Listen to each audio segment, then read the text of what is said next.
So welcome everybody into the Unbias Your Leadership, the four-part process to identify and transform biased beliefs that stop your teams from recruiting, including and retaining diverse talent in your organization. And we are doing this in partnership with Pylea, formerly known as Atlas, as well as with SoGal and Ugly Ventures. So appreciate y'all. And my name is Kemi Joseph. I'm excited to be your guide on this journey. And I am CEO of FEARS Advantage, which stands for Fuel Equitable Actions, Relationships, and Systems. We are on a mission to help 5 million leaders advance equity in their organizations by 2030. So thank y'all for being a part of this mission, a part of this conversation. And for us, when we're talking about advancing equity in organizations, we're doing this to ensure that we can create more work environments where every employee can work safely and thrive as part of our greater vision of creating a world where every human lives safely and thrive. And with that, we welcome you in on this journey, knowing that we are really focused on purpose-driven leaders. And so your titles might be different, your length of time as a leader may be different, but we're having great and incredible conversations with people like yourselves who want to move this conversation forward and truly make something better than what we've experienced. And with that, we really are wanting to help people out in this conversation because DEI has been so confusing and overwhelming that our goal is to make DEI approachable, actionable, profitable, and even enjoyable. Imagine having more enjoyment with DEI conversations. Who's with that? You can give me a head nod. If you're off camera, you can put the word yes in the chat. Would you like to have more enjoyable conversations around DEI? Yeah, I just want to make sure that we're in the right place, talking to the right people. Thank y'all for that. And because we want to make this conversation enjoyable, I want to just cover the objectives so make sure we're all on the same page. One is to get clear on how to progress on the path of unbiased leadership in your organization right now, regardless of your past or your privilege, your position, or your past experience. We know a lot of you have had different experiences with bias, so we'd like to even help you reset and refocus on how you can move forward to unbias your leadership. Also, to relate to bias in an uplifting way that removes the guilt and shame so that you can better include and empower the team members you influence most. We want to, like I said, be able to shift how this conversation has been happening. And the overwhelming response when we're doing these trainings is, wow, I didn't know that it could be so positive, or that I can walk away feeling hopeful and feeling that I can make more positive change. So even if you walk away with just that today, you will already be on a path that many people are not, based on what we've seen already happening in the industry regarding bias trainings.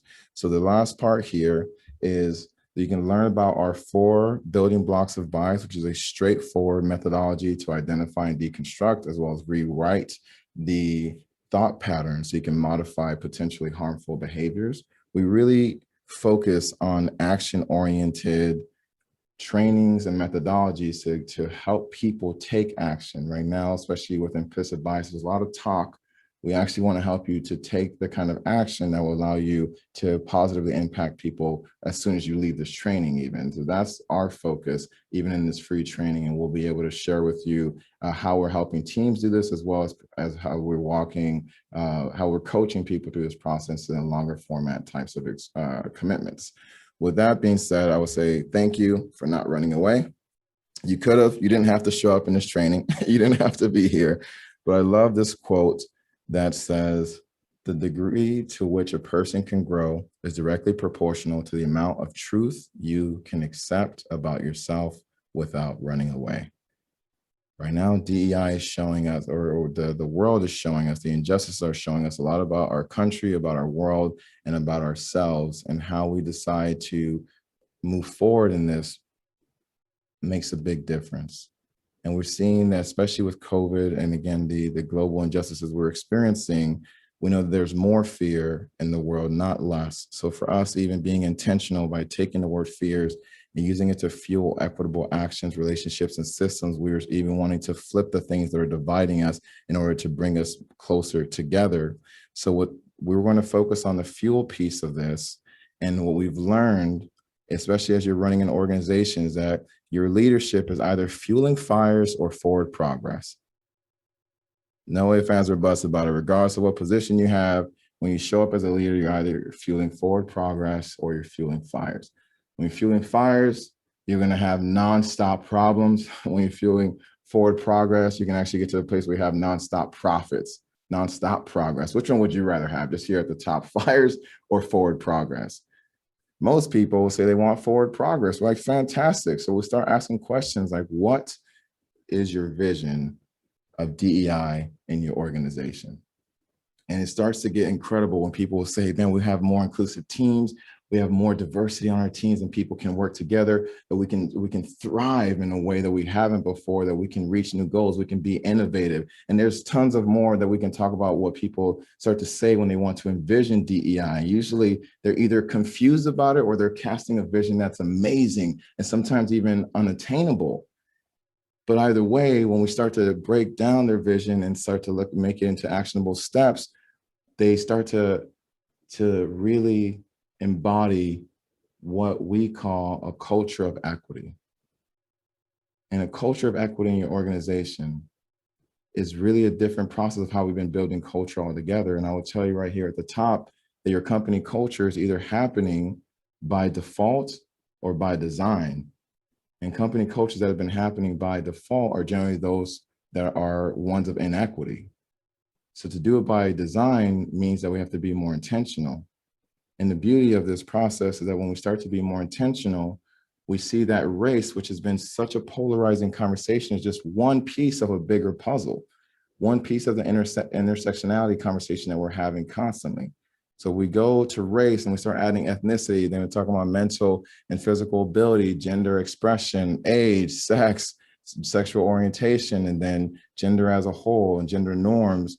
And we see how all of that impacts us as leaders and how we show up in an organization, impacts how we even feel like we can fuel progress or fuel fires.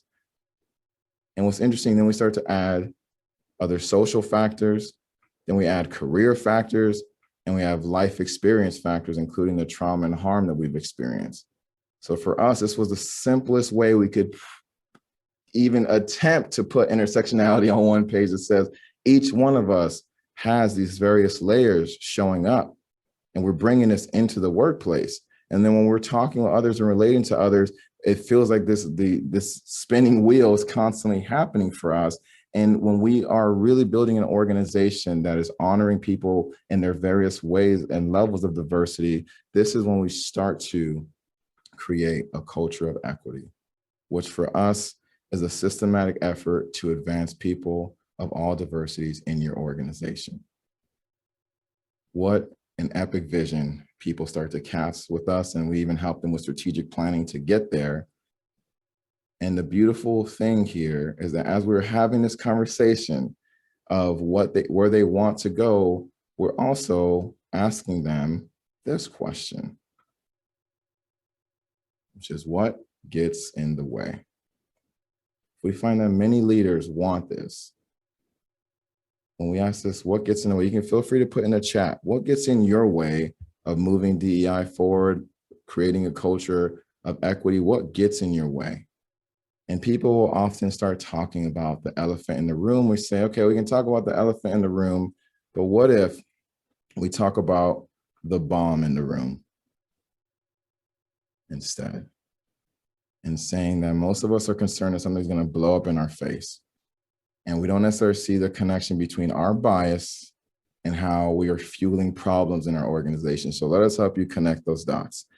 Because for a bomb to go off, there has to be an initial lighting of the fuse. And for us, we know that bias is generally creating people problems in your organization, then it rotates into process problems, then policy problems, then production problems, and eventually profit problems.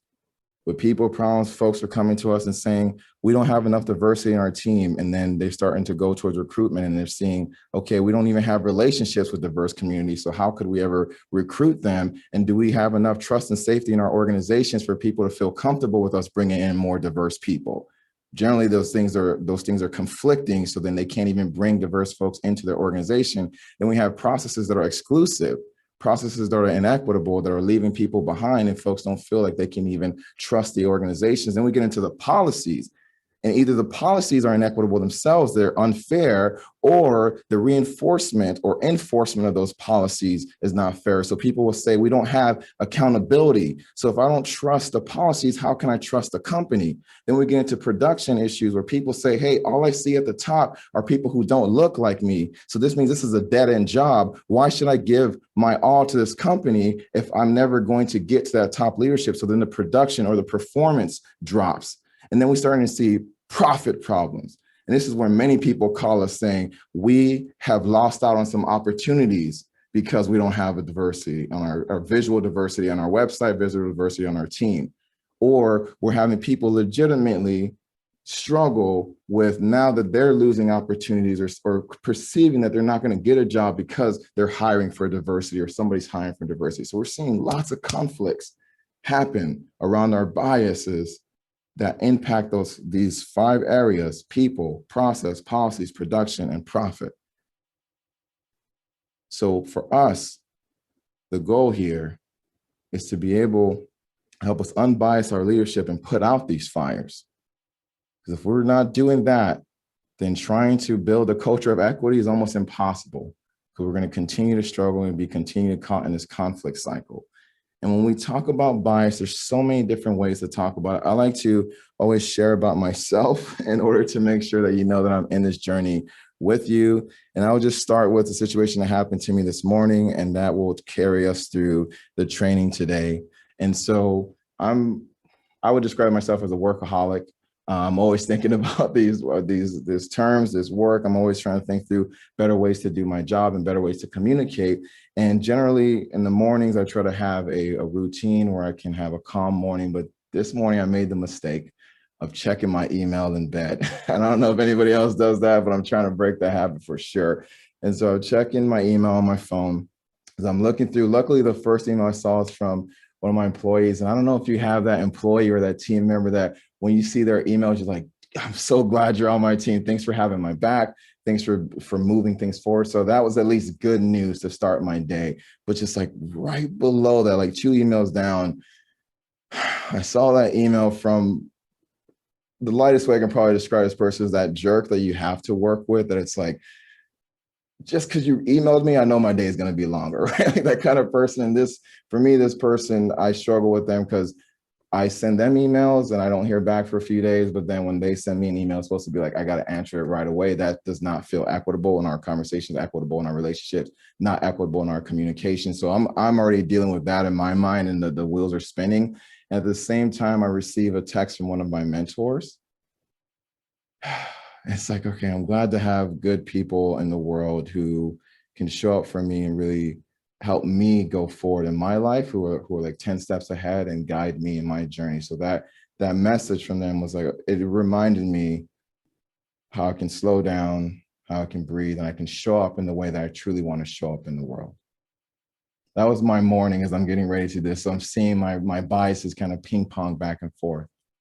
And part of the reason I share that with you right now is that if you think about the story I just shared, I didn't give you any demographic information about these people, but I would like for you to put in the chat, who did you see when I said employee or team member? Who did you see when I was talking about that person? Who did you see when I was talking about the jerk?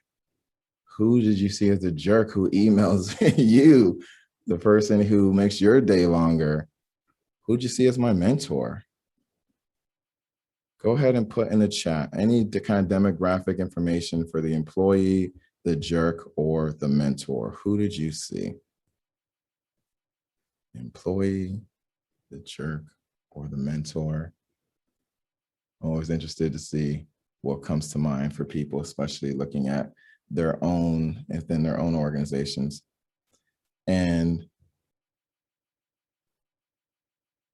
so this is Brian's first time hearing this too. So Brian, Brian said the employee, young 20-something tech-savvy person who works overtime. Christine said the mentor, gray-haired granddad. Interesting. What else do you got? What do you got, Alexis? What do you got, Pat? What do you got, Lewis? I see you there. What do you got, Matt? What do you got, Andrew? Casey, y'all are here. Let's do this. What do y'all got? What do you have, Alyssa? The jerk, mean girl, and the admin. Interesting. Sarah says CEO. I thought the people who fill those roles, I thought of the people who fill those roles in my life. Jerk, white male CEO who avoids DEI conversations. Interesting. So this is what we're seeing.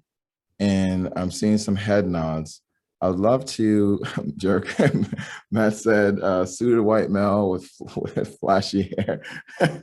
So Matt, I see you here. Would you be willing to come on the microphone and not necessarily, and just answer this question in regards to what is it like to know that I didn't give you any of this demographic information, but you filled it in as you were hearing this story? So I'd love to hear your reflections on that. So that persona was someone I used to work with. I was actually really grateful that I didn't have anyone like that in my business life right now. Yeah. Really, the first jerk I thought of was my girlfriend's mom. Mm-hmm. But yeah, it was all the people I thought about were white.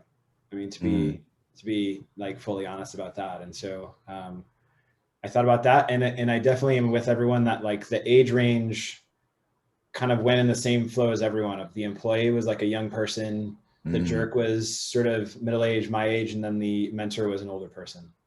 Interesting. I appreciate you. Thank you for your honesty as well, Matt. And as you saw, who's in your network or who you're currently communicating with, as well as like the age differentials. And we can go further down and even look at people's positions and, and other demographics that might come to play. But just in what you shared and what people shared in the chat, I will say that that's implicit bias, right? I just gave some basic formula of people who I was dealing with and gave a title for them, which are pretty general: employee, jerk, and mentor. Most of us will have these people in our lives in some way, shape, or form. And then we filled in the blanks. And for us, that's implicit bias, especially when we look at implicit bias as info filled in by us. For me, this brings two things up to mind. One is that you don't have to be bad to have implicit bias. People say, oh, only bad people have it. It's like, no, we all have it. And since we all have it, you don't have to be bad to get better at managing your implicit bias, especially in regards to helping it put out those fires. So can you see, as we're talking about this, how implicit bias can be the cornerstone to fuel all those fires? If we're already assuming things about people and how they show up, then we might start to create processes that keep certain people away from us or bring certain people closer. Same with policies, same with how we produce, including which kind of clients we connect with or which kind of clients we avoid, and how all of that can be impacting our profits, including the ability for people to fund DEI or to fund forward progress. Because some people have implicit bias when it comes to how they perceive change is going to affect them. And all of these are our assumptions, our expectations, even impacts how we set goals, how we communicate, how we succeed, and how we fail. All of this is the info filled in by us. So when we look at it in this way, we start to say, okay, great. Great. It is actually a good thing. Or some people are like, damn, no, great. Because if it's info filled in by us and the bias does not control us, we control that. So when we get new information, we can change how we fill it in and how we give people a chance to show us who they truly are. That feels way more exciting to me. That allows me to be bigger than my bias. You can put hashtag bigger than my bias if you are willing to be bigger than your bias and give people an opportunity to show you who they really are. That's the most equitable way for us to be leaders. So that's at the top. And as we go a little bit further into how we go about doing this, it's really important to carry those lessons forward. Because when we see it as info filled in by us, then we can already acknowledge that we've been learning biases since we learned to walk and talk and move in the world.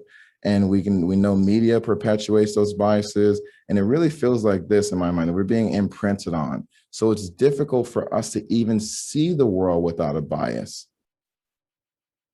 So with that being said, I don't want you attacking yourself and attacking other people. Instead, I wanted to use the way our brains work to actually guide us to be able to understand, redirect, and ideally replace our biases with new beliefs that allow us to show up as more equitable leaders. So thank you for joining us in this training. And at this point, we want to dive into a few of what we call our building blocks of bias. There are context, evidence, meaning, and choice. So these are, when we get new stimuli, when we meet new people, we usually are filtering them through these 4 places of context, evidence, the meaning, and then choice. And this is all held together or can be reworked with our awareness. So it's important that together those 5 come together to create our building blocks of bias. Now, for the time we have together, I will cover a little bit on awareness and then a little bit on evidence and on choice, so you can get a sense of how we do this work. As I mentioned, we have this same offering in team trainings as well as executive leadership coaching. Now, with awareness, we want to acknowledge that our life is only as big as our awareness. So when I'm asking y'all to be bigger than your bias, it's asking you to continue to grow our awareness, seeing as the world is changing so rapidly around us. When we are thinking small, when we think in a biased way, we are limiting ourselves, limiting the way that we can operate in the world. So this is a real conversation that invites you to expand your awareness, invites you to expand how you even perceive what's possible for you and your team moving forward. This is how we start to really impact great change. And with that, we are talking about increasing our awareness around our thoughts, our emotions, and our reflexes. Thoughts, emotions, and reflexes. So thoughts are the thoughts that we have. When I ask people, where do bias, show me where a bias is, most people look around the room and they're like, what do you mean, show me where a bias? Like, where does a bias live? Where does the bias live? The bias lives right here. Our thoughts are the bias, but then we talk about how does bias show up? That's different. But where does bias live is right here. Our thoughts, our limiting beliefs, especially when we start thinking about bias, it's generally the negative thoughts that we're having about people that's going to limit them or hold them back from succeeding in their lives. So when we start thinking about the emotions that are associated with that, it can range. For some people actually feel good when they hold somebody back and they feel like they had the world's unfair, so I can be unfair and I'm going to harm people because I was harmed. And some people say that they feel so negative when they have a bias that shows up and they're like, I thought I was better than that. So, and some people have the competing emotions, competing thoughts. Oh, there's a black person, oh, crap, act natural, which brings us to the reflexes. What do we actually do when we experience the thought that triggers the emotions, that triggers us to either remove ourselves, again, run away, avoid, or go towards forward progress, goes towards having better relationships, having more inclusive workplaces, creating a culture of equity. And as we are diving into the awareness portion, I just want to give you one exercise that we do in our deeper trainings, and that is to establish what we call a bias baseline. Now, I'm going to ask you to do this and just to write in your own notebook. You do not have to put this in the chat. I'll say again, you do not have to put this in the chat. We never ask people to share their actual biases. Generally, when I'm doing one-on-one coaching, people will share those biases, and that way we can work through them. But especially when we're in the workplace or we're in the middle of our day, we're not here to ask you to share your biases. There's a lot of growth that can happen without having to specifically name the bias that you're working on. So I'm going to say this again. You do not have to share your bias in the course of this conversation together. What I want you to do is to write out a list of the groups or individuals you have resistance towards. And resistance can show up in a number of ways. And we started to put the scale together so people can understand that it doesn't always have to jump into race, politics, privilege, gender, right? We put this as a simple scale from 1 to 10. So 1 can be the pet peeves, small things that people do that might annoy you, like chewing out loud or tapping their pen or being like jumping in on a Zoom call and talking over and interrupting. Oh, people who interrupt are definitely in the pet peeves for me. 10 would be people we might have straight up prejudice towards, that we believe that person is going to hurt us, or we might even be compelled to hurt them or to not help them when we know they're being harmed because something is holding us back. That's leaning us closer towards prejudice. So what I'm going to ask you to do right now is to write out a list. And again, you do not have to share this. Write out a list of the groups that you have resistance towards. It can be as small as a pet peeve all the way up to a straight up prejudice. You do not have to share this. This is just for you. So, and as you're writing this, pay attention to where they might fall on this scale. Are they between a 1 and a 4? Kind of annoying, but you can deal with it. You may not really say anything publicly. You're like, I don't like to be around this person. Maybe they're in this range of a 4 to about a 7, where it's like, man, it's really hard to be around this person. If I can, I'll avoid them. Or are you in this 7 to 10 range where it feels like, man, if this person's in the room, I'm totally not going. I'm not going to their events. I don't watch the same kind of news channels they watch. We don't talk about things. We just straight up say hello, especially when it's in the workplace. I know they're there. I don't think they like me. I have a bias against them because I think they have a bias against me. So I'll just give you a few minutes to do this. And you can also have, as Brian put in the chat, biases around behaviors, people who show up late, people who, as I said earlier, expect urgency when they don't respond to me in an urgent manner. For me, one of my biases is around people who communicate poorly. So that's one that shows up for me right in that middle portion of about a 6 for me. People from certain departments, people who write long emails. Brian and I were talking about this earlier, and we write long emails too. So I'll give you some time to do this.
As you're writing these groups, again, with this awareness piece, thinking about your thoughts, emotions, and reflexes, even as you see them written down on your list.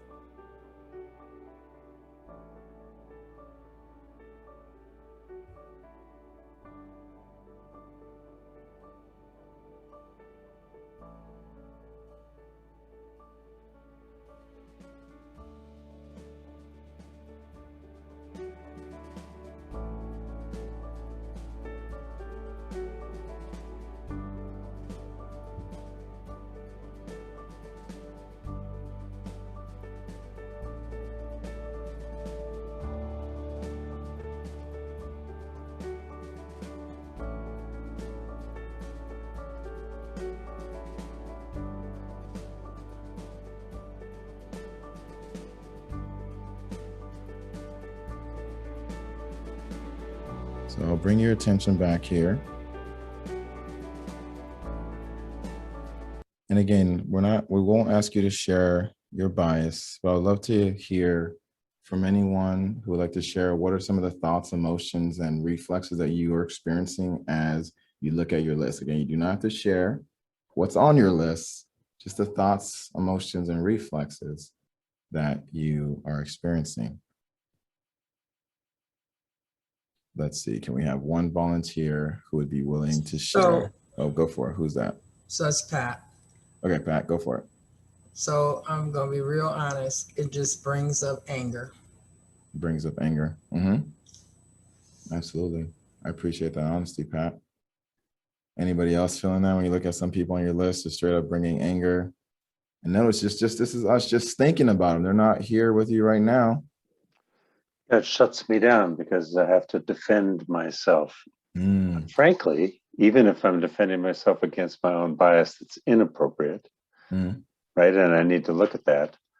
I might also be having to defend myself against a bias of a difference that is appropriate. And I either like somebody who's less transparent, less honest. mhm. Okay. And how much, I don't know where to draw the line, but if I don't like where they draw it, If I don't like where they draw it, I I have an gotta. issue. And it's either I'm right, it's 10, 50, or 90% responsible. I like to say between your part of the problem and my part of the problem, but I'm part of it. Absolutely. I can always be part of it. So Yeah, I that's the appreciate. work. Yeah.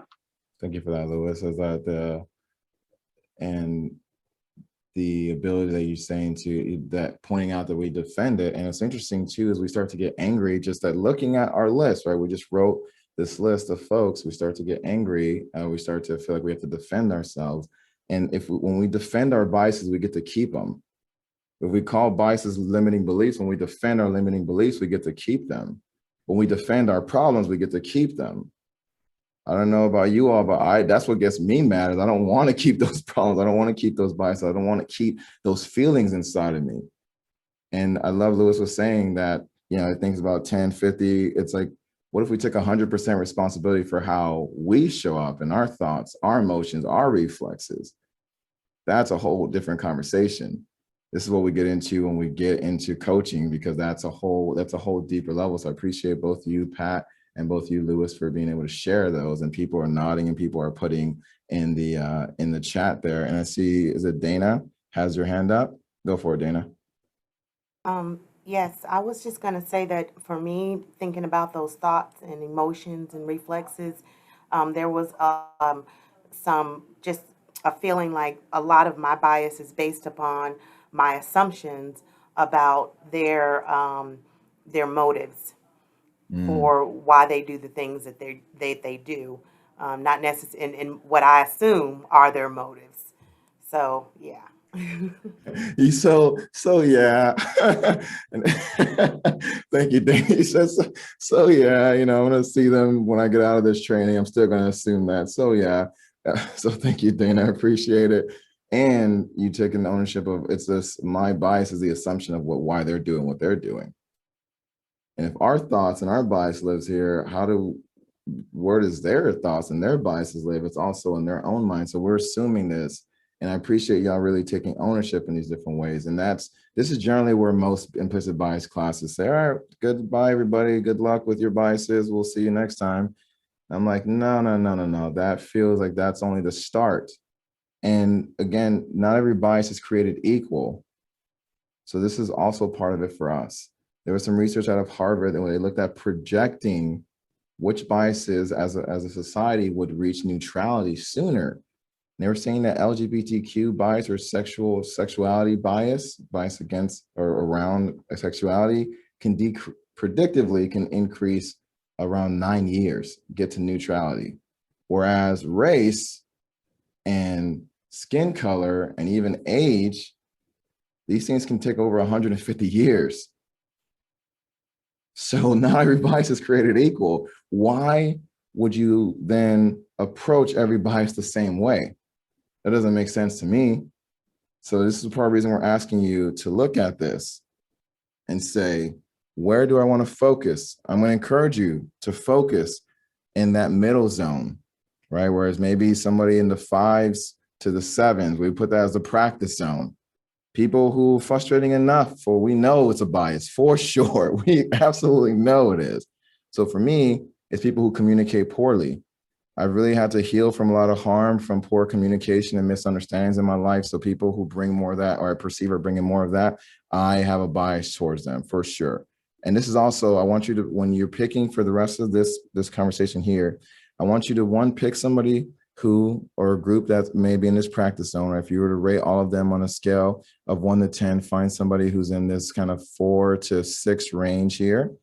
And also somebody that shows up in your workplace or in your workday, right? Because I will certainly have a prejudice towards who are perceived to be racist police officers. Way up here, they feel like they threaten my life for sure. However, I don't deal with them every day in my workplace.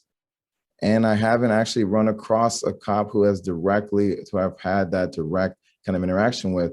A lot of people who I struggle with and work with day to day are right here in my practice zone.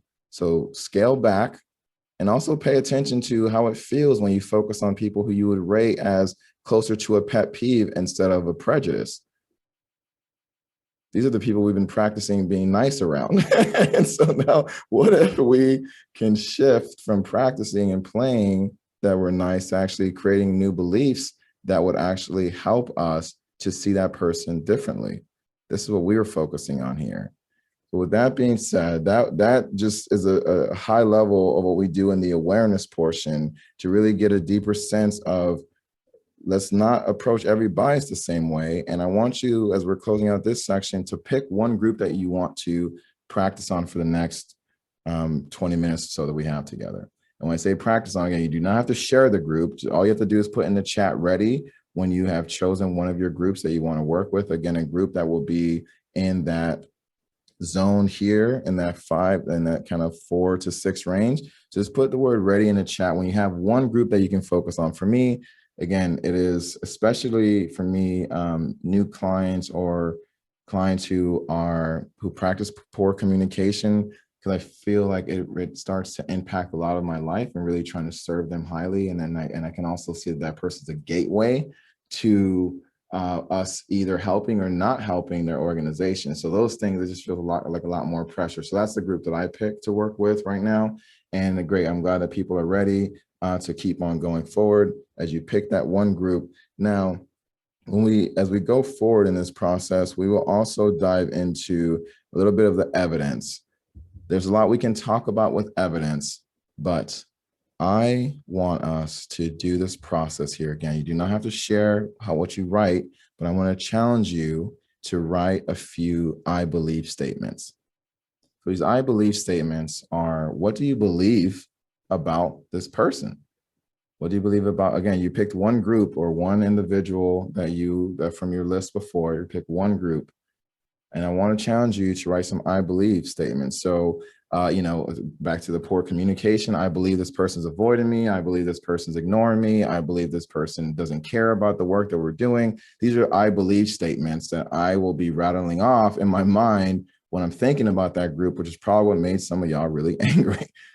What do you believe about the folks that are on your list? And I want you to write this in rapid succession just to get them out of your mind. And then we'll continue on. So I'll give you about a minute to do this.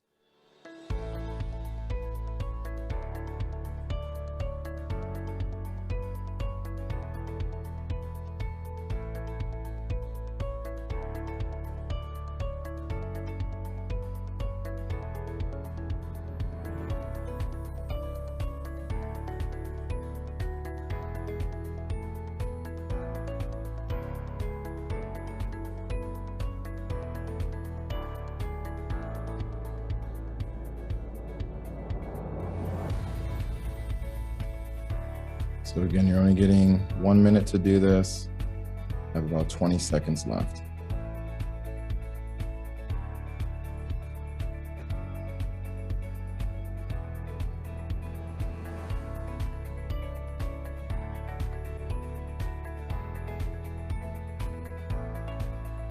Five, 4, 3, 2, 1. Part of the reason we challenge you to do this quickly is, especially in the implicit bias test, when we're going really fast, some of the truth is what really comes out. And this is part of the reason for me. I know that I will get into the most trouble or cause the most harm when I'm moving through the day very quickly. But it also shows me what I really think about people when I'm being interrupted and I have to respond quickly. It's like, oh, I can't put a filter. This is the difference between communicating honestly and communicating biasly, right? We start to really filter out what we're going to say. But when we have less time, when we're short, when we're angry, when we're frustrated, some of the truth starts to come out. And I want you to really see what you believe about these folks. And what if, for those of you who hand wrote it, I want you to handwrite the same statements again For those of you who typed it, type the same statements again. Again, you don't put it in the chat, just put it on wherever you're taking notes. What if we look at those same statements and switch them from I believe to I've decided? So the same statements. So I decided that this person is ignoring me. I decided that this person doesn't care about DEI. I decided that this person is a barrier as opposed to a supporter. These are decisions that I'm making about. So I'm going to give you 1 minute to switch those statements from I believe to I decide.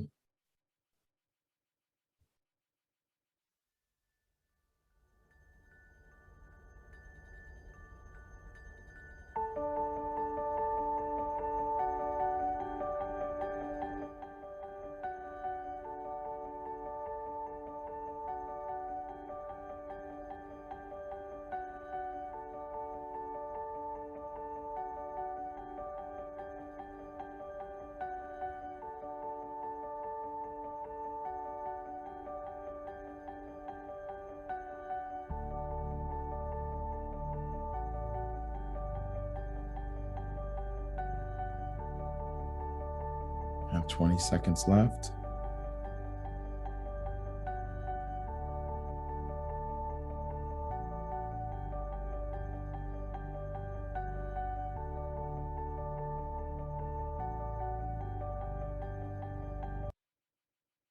And the reason we ask people to switch it from I believe to I decide is because a belief is a thought that we keep thinking. It's a decision that we keep making. A belief is a thought we keep thinking, a decision we keep making. So we before said, I want to defend myself. So I'm going to defend the thoughts that I kept making, defend the decisions that I kept making, which means I get to defend the bias that I keep having. What if we can change that by making different choices? You're literally only one choice away from a totally different experience with this person, a totally different experience in your organization. So what I'm going to challenge you to do is to cast a vision of what you would rather believe instead. So I'm going to ask you, instead of fueling fires, how would you fuel forward progress? What if we can establish right now the basis of a new belief about this group? So what do you want to believe? You say, I want to believe blank are blank. So I want to believe people who are communicating poorly are doing their best, or people who communicate poorly are doing their best. What if I choose to believe that? I want to believe. So whatever group you put blank in there. I see some of y'all laughing. It's like, dang, this is hard. Yeah. Stick around for the Q&A. We can talk some more about it, but absolutely. And whatever the new belief is, make it positive. Something that's positive for both you and them. Because then some people start to blame themselves. This is where the defensiveness gets in. Oh, I have to defend myself. You don't know. You can also, it can be positive for yourself. It can be equitable. What if this belief frees you and frees them? What if it's empowering? That says, okay, if this becomes true in my life, how exciting this will be for me and for them. Powerful. And as you're writing this belief, I want you to add the words, just like me. So I want to believe that people who communicate poorly are doing their best, just like me. Woo, that one's it. That one put some heat on it for sure. Well, how would I even show up completely? I would show up completely differently if I believe that people who communicate poorly are doing their best, just like me. That inspires more empathy, positivity, equity, and empowerment for sure. So, give you 1 minute. These are just the starting points. You're always welcome to dive a little bit deeper with us.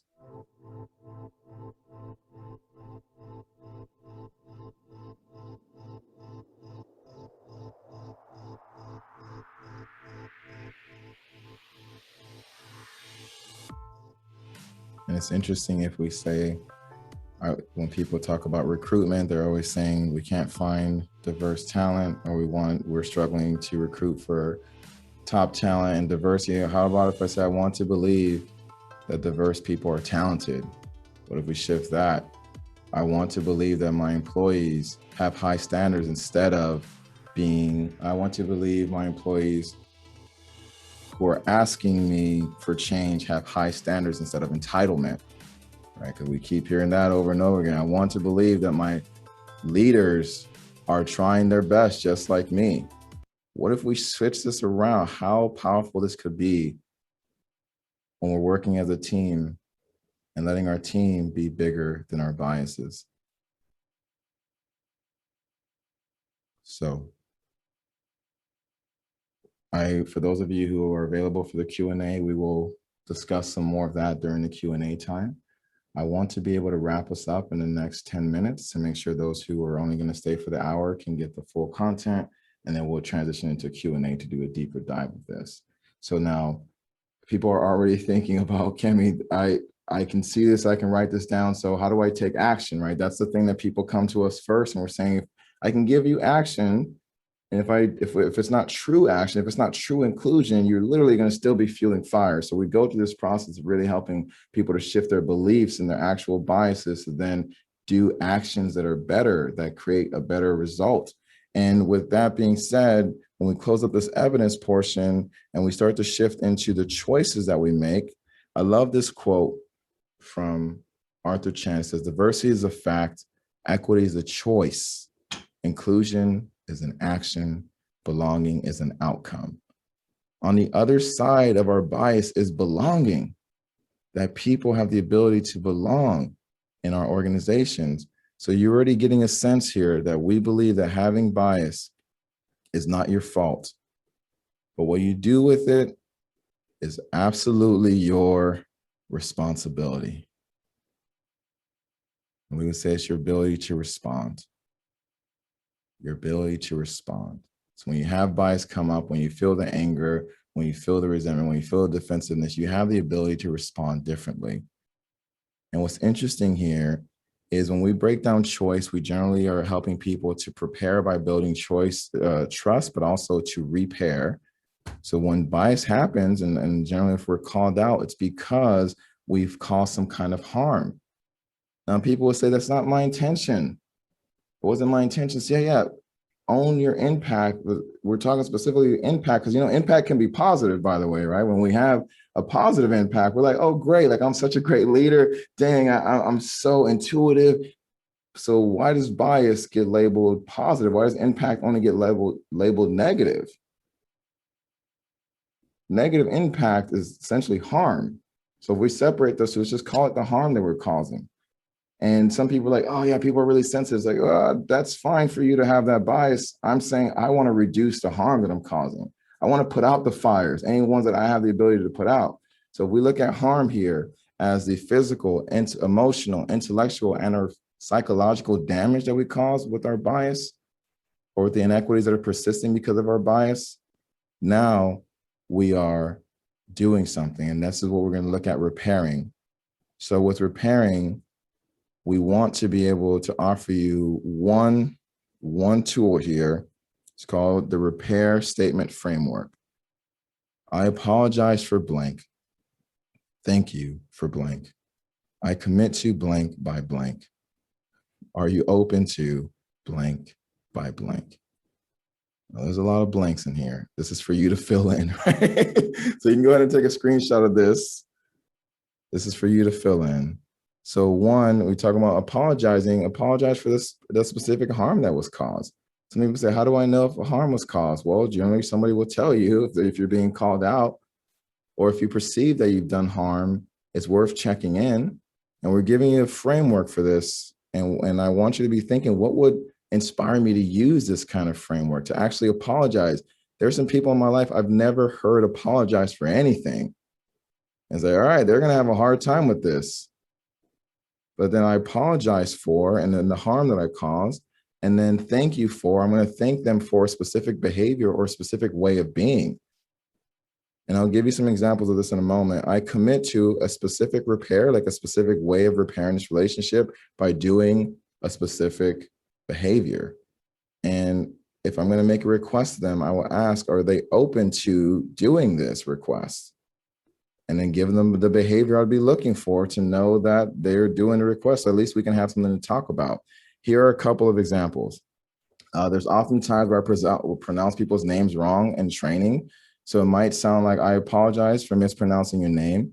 Thank you for correcting me so kindly. I commit to saying it right by writing it your name phonetically. Are you open to letting me know when I get it right next time? Now notice, if especially it's the beginning of a training, I don't know that person. I'm not going to ask them for a lot. So the less of a relationship you have with the person, the less you can ask of them. Another example, there are times where I'm the one who communicates poorly, or I make a lot of assumptions about the other person and what's on their plate, or why I believe they didn't answer my emails, as I said earlier. So I apologize for not being mindful of everything you had on your plate. Thank you for your willingness to bring this issue to my attention and for your willingness to continue moving forward. I commit to improving the communication on my end by outlining next steps and a checklist so it's easier for you to follow.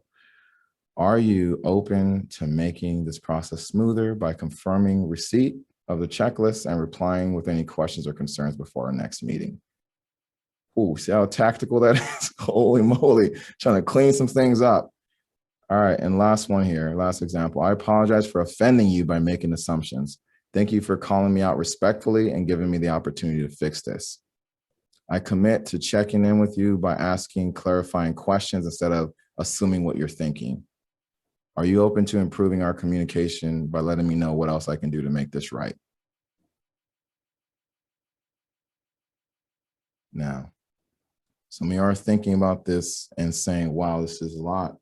I would ask you, if you're thinking, what would I need to be able to use that kind of statement? We jumped into one thing that people ask us for all the time is, what do I do when I make a mistake? Well, we want you to repair the situation. What would actually inspire you to repair that situation in a way that is equitable, that gives them an ability to contribute and let you know how you can repair the harm, that's restorative, to make sure that you both can move forward and you can still work together, especially when we're talking about work-related bias.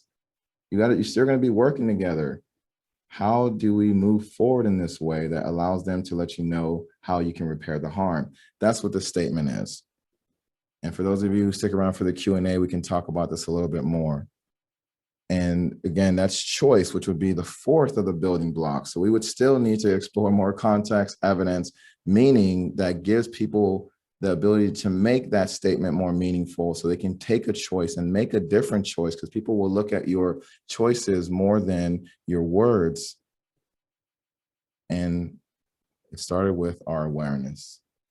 And we're saying that these building blocks of bias, these building blocks of bias are the pathway to unbias your leadership. And what we've been talking about right now is really a focus on the people issues and putting out the people fires. That's just a tip. This is just a beginning conversation.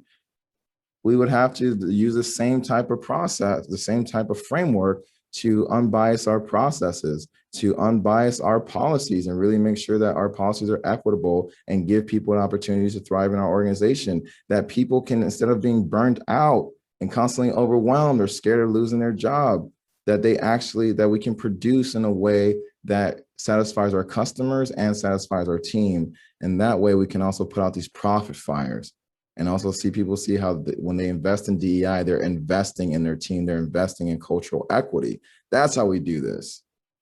This is the beginning of it. It's why we offer this training to help leaders know, especially when you're the visionary, the founder, the CEO of a company, how you perceive all of this makes all the difference in the world, and people being able to even create this in your organization. So for us, when we scale back this conversation and return to this definition of cultural equity, I will say that you're always one blank away from a better blank. How do you want to fill this in? You're always one blank away from a better blank. You're always one choice away from a better company. You're always one choice away from a better relationship.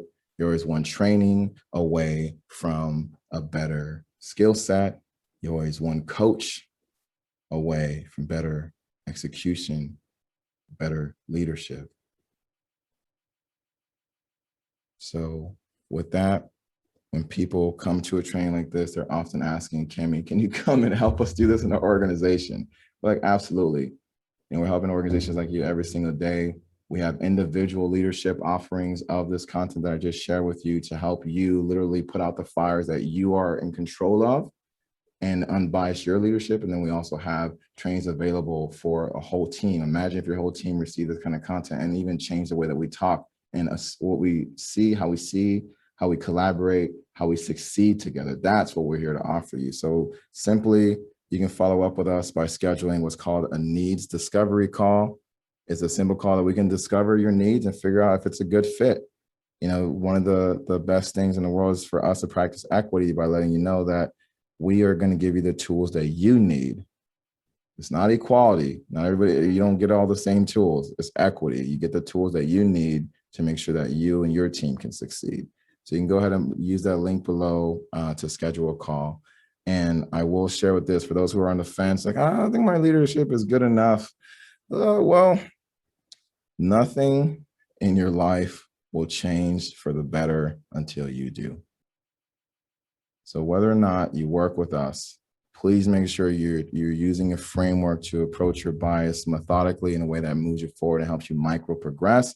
Please make sure you're taking some type of coaching that allows you to see the inner workings of your mind and how that is impacting your leadership.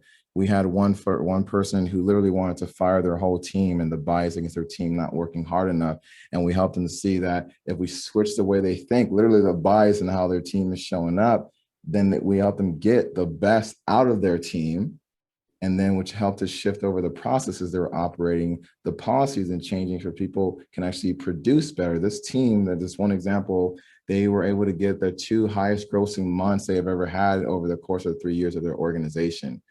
It literally just started by coaching one person and letting them see that they are either fueling fires or forward progress. So this closes us out for now. And that was just a fuel portion. You see that we can go much further in our conversations together. And as we transition into the Q&A, I want to say thank y'all for being here. If you do have to go, that's fine. Thank you so much. And this is where we will also stop the recording to say thank you, thank you, thank you. And we will now transition into the Q&A.